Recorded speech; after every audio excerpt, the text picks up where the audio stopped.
When I was 3 years old, I wrote some poetry. Or more precisely, I probably dictated some rhyming phrases to one of my parents who wrote them down. There was one about fire, I remember. When I was 4 or 5, I liked to draw superheroes and dinosaurs and make storybooks about their adventures. I remember the joy and flow of writing completely unself-consciously, even if I didn't know actually how to write at that age. There was an energy to making something which I worshipped, and I kept writing, drawing, creating freely and unfettered. I don't think I was exceptional in doing this. I believe we are all naturally creative and that this creativity comes from a deep source.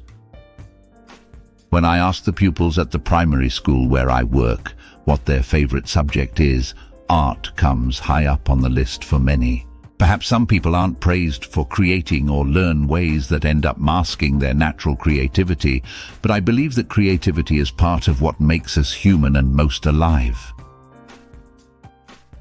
Daisaku Ikeda, the late president of Soka Gakkai International, a lay Buddhist group, wrote, "The life and essence of art, whether it be painting, music, or dance, lies in expressing through a wellspring of emotion the universal realm of the human spirit. It is a melding of the individual and the universal.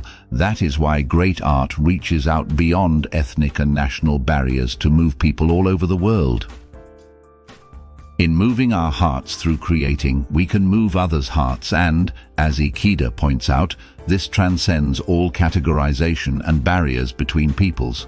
In this sense, creativity's expression is a tool to create peace because by transcending difference, one connects with life's essence, something we all share grounded in compassion, love and vibrant formation."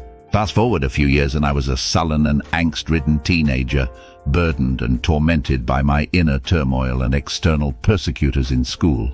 But at this time I also discovered a love of music, and particularly the Beatles and their contemporaries, by borrowing CDs from the local library. I couldn't play any instruments, but the ecstatic joy that music gave me stirred the desire to create again, something that had been dormant for some years. One afternoon, I went over to my friend's house and we recorded on a tape machine what could only be described as experimental space rock. Him on guitar, me making a cacophony of strange noises on a recorder, harmonica and chimes. The results may have been bizarre, but I came out from his place on a natural high. I felt amazing and I was hooked. I learnt the harmonica, then the guitar, and formed bands as the lead singer, first the blues, then 60s-inspired rock. Ikeda writes, "Never for an instant forget the effort to renew your life, to build yourself anew. Creativity means to push open the heavy, groaning doorway of life itself. This is not an easy task. Indeed, it may be the most severely challenging struggle there is, for opening the door to your own life is in the end more difficult than opening the door to all the mysteries of the universe." I ended up as the frontman and songwriter of a band called Sun Machine. We had a professional manager and played the gig circuit across London. Our dream was to make it big, to be famous and conquer the world. Life, however, did not play fair. Our manager seemed inactive at times and we didn't seem to be getting any lucky breaks. Band personnel changed and still I clung on. Negativity and depression became an increasingly present force in my life. Then my girlfriend left me and my father died suddenly. I searched for meaning in personal development courses that only made things worse. Then, almost by accident, I walked into a Buddhist center and discovered the chanting of Nam Myoho Renge Kyo, the same chant that had delivered Tina Turner from the depths of despair to break free from her violent husband, Ike, and launch a dynamic new career as an independent woman and ultimately global rock megastar. It was the same chant that inspired Herbie Hancock to take jazz in new, awe-inspiring directions, and the same chant that allowed Orlando Bloom to overcome his disbelief in himself to become a world-class actor. How did it work? By tapping that same creative force that underpins the entire universe. Ikeda writes, "This thing called life, with sweat and thoughtfulness, as a novelist writes a novel, with sweat and perseverance, as a painter plies his brush, seated before the blank paper of the instant and the future, one creates a new portrait of oneself. It is a vigorous task to be engaged in. I chanted to continue to make it big, but something odd happened.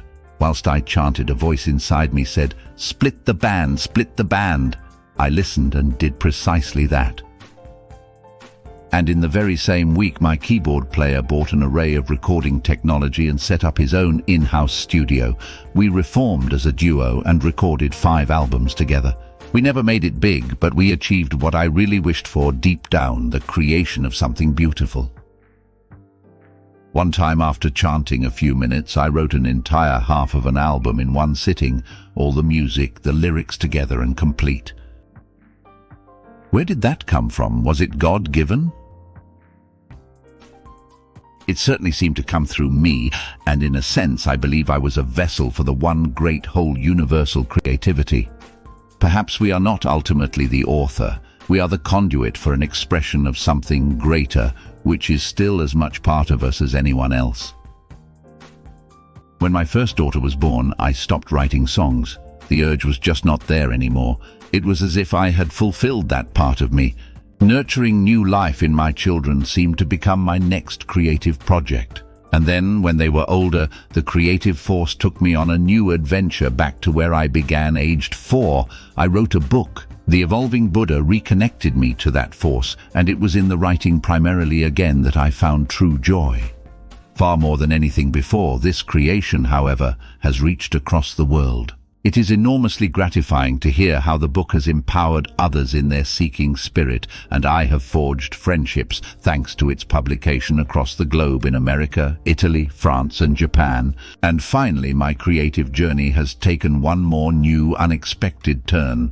Thanks to the wonders of technology, I have begun to produce spoken word films, of which this piece that you are viewing now is but one example. I firmly believe that if everyone could connect with their own creativity in their own unique way, by tapping the universal creative force of life, the world would be a happier and more peaceful place. I will end with a final quote from my Buddhist mentor, Daisaku Ikeda.